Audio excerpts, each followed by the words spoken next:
Mirë, shumë faleminderit. Në radhë parë duhet I uroj punë të mbarë kryeинspektorit përgjithshëm, duhet I uroj punë të mbarë kryeinspektorit të Inspektoratit Kombëtar për Mbrojtjen e Territorit, duhet I uroj punë të mbarë kryeinspektores Agjencisë Kombëtare të Ushqimit dhe me radhë dhe të tjerëve që janë këtu. Është një moment shumë I rëndësishëm I kësaj reforme, sepse pasi kemi kapërcyer fazën e parë që pati shumë nevojë për parapërgatitje, për të studiuar modelet, dhe për të krijuar një lloj bindjeje tek të gjithë se ishte një domosdoshmëri të kapërcehej skema organizative e të shkuarës, gjë që nuk që e lehtë për I të vërtetës, sepse kur vjen puna tek lëshimi I territoreve të përgjegjësisë është gjithmonë jo e lehtë. Tani do të kalojmë në fazën e zbatimit të thelluar të kësaj reforme, e cila do të shoqërohet edhe me fillimin e punës për të ndërtuar kompleksin e ri të Inspektoratit Përgjithshëm, që do të jetë një mjedis që do të krijojë kushte optimale për të mbledhur të gjithë inspektoratet dhe për t'i dhënë këtë sensin e një trupe të vetme, pavarësisht se brenda kësaj trupe janë strukturat që kanë autonominë e tyre. Por një gjë është e sigurt që deri tani ne nuk mund të themi se me inspektimin kemi bërë progresin e nevojshëm.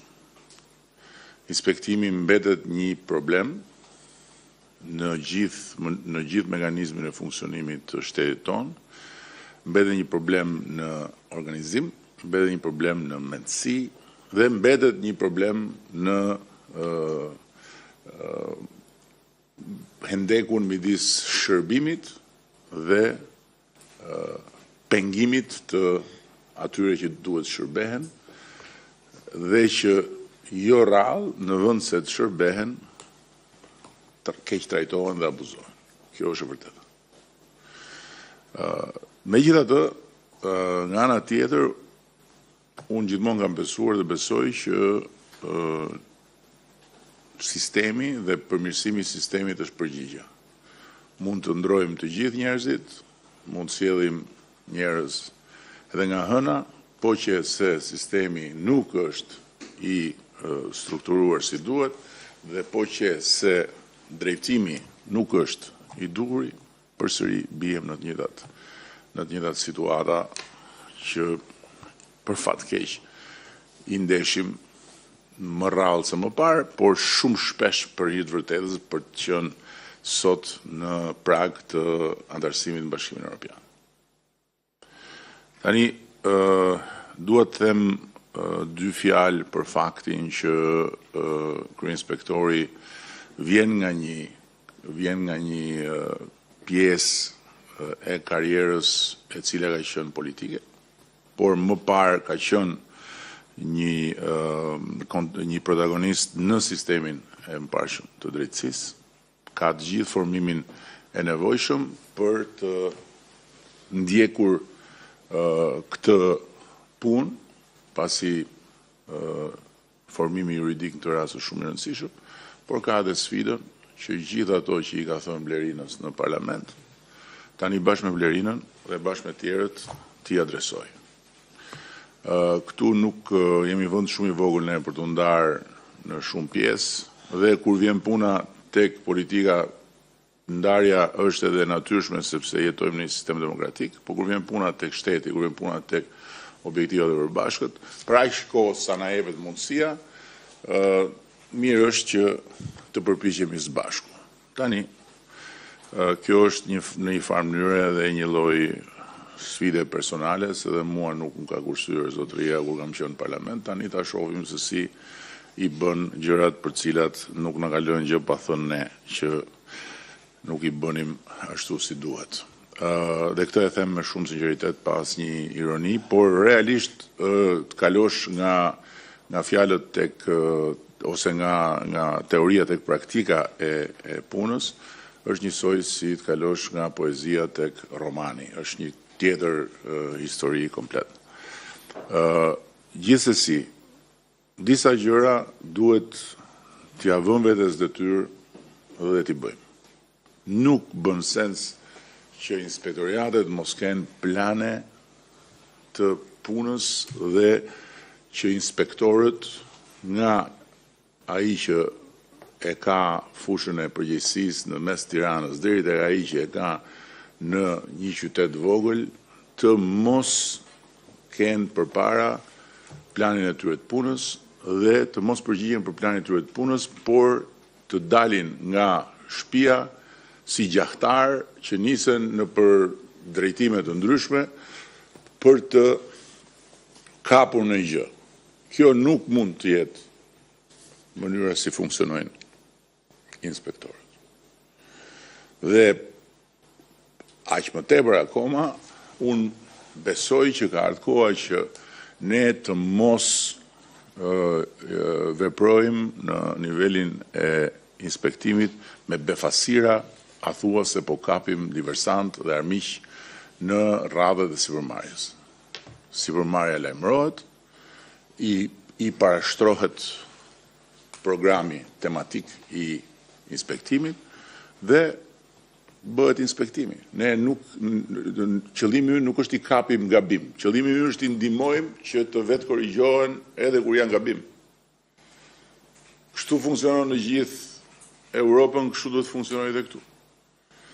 Tjetra që është barë e kryeinspektorit përgjithshëm dhe e inspektoratit përgjithshëm është të racionalizojmë vizitat në dyert e biznesit. Nuk mundet dot një sipërmarrje të harxojë një kohë pa limit për lloj-lloj inspektimesh që i vinte dera.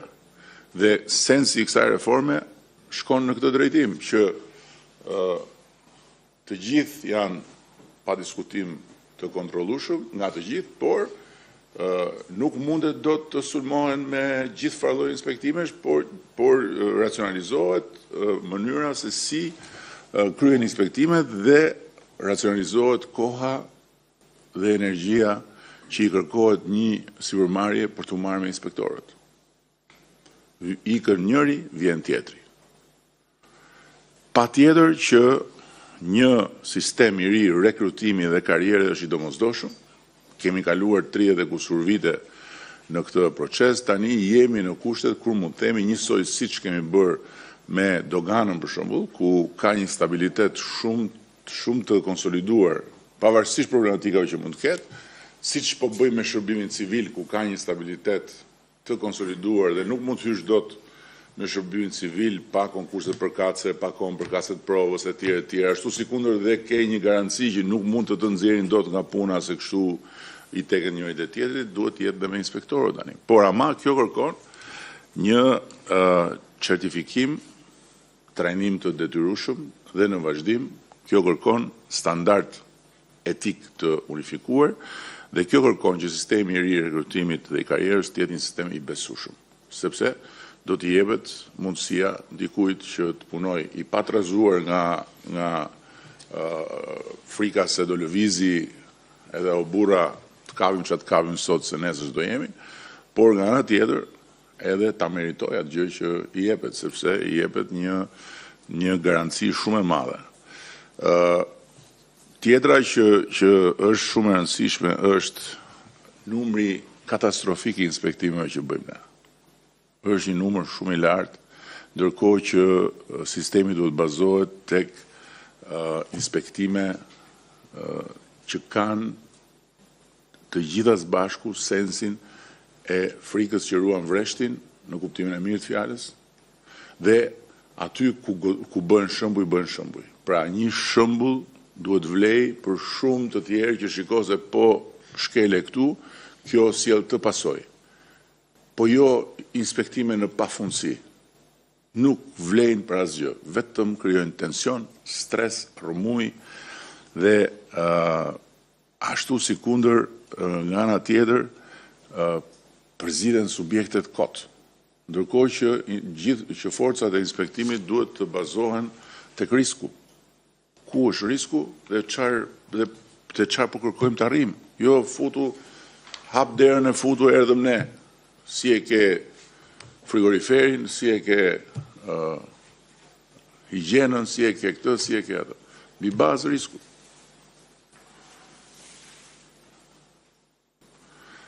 Tjetra që ka shumë rëndësi është harmonizimi me tatimet. Është shumë e rëndësishëm harmonizimi me tatimet, sepse tatimet kanë proceset e tyre, por edhe ato procese nuk duhet të jenë të mbivendosura, ose atyre proces duhet të mbivendoset të tjerët, por duhet të ketë një sens të qartë racionalizimit. E fundit që unë kam folur me Dashin është digitalizimi. Këtu ka shumë potencial për të çuar në një nivel tjetër gjithë sistemin e inspektimit dhe për të rritur besueshmërinë edhe për të ndihmuar sipërmarrjen realisht. Sepse sipërmarrja për shembull vuan konkurrencën e pandershme.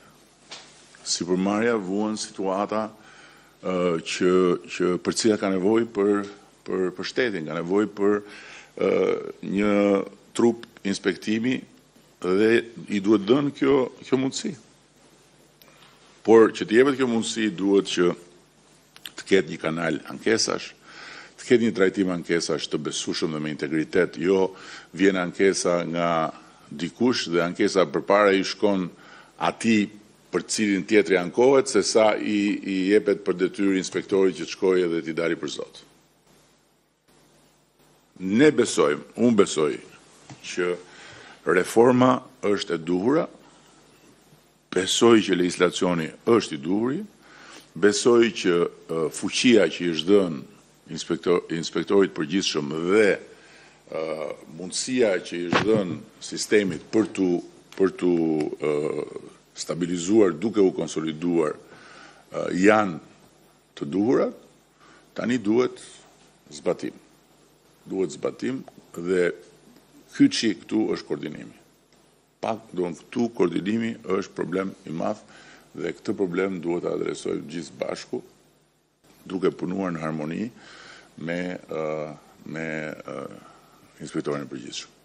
Dhe duke bashkërenduar pastaj punën edhe me sistemet e tjera që kemi ne, që nga sistemi i bashkëqeverisjes që mbledh ankesa e tjera, të cilat duhet kanalizohen, një pasqyrë e dyfisht për të parë se ku shkon ankesa dhe sa adresohet ajo, janë gjëra të rëndësishme. Po unë kam shumë besim që bashkarisht do ta bëjmë këtë punë ashtu si duhet dhe do të japim një frymëmarrje tjetër punës së sipërmarrjes në raport me inspektimin, por edhe të gjithë sipërmarrjes që do konkurrencë të ndershme. Edhe që të garantohet konkurrenca e ndershme duhet të mbyllen rrugët e asaj të pandershme. Dhe këtu inspektimet janë kyç. Këto kisha unë tani.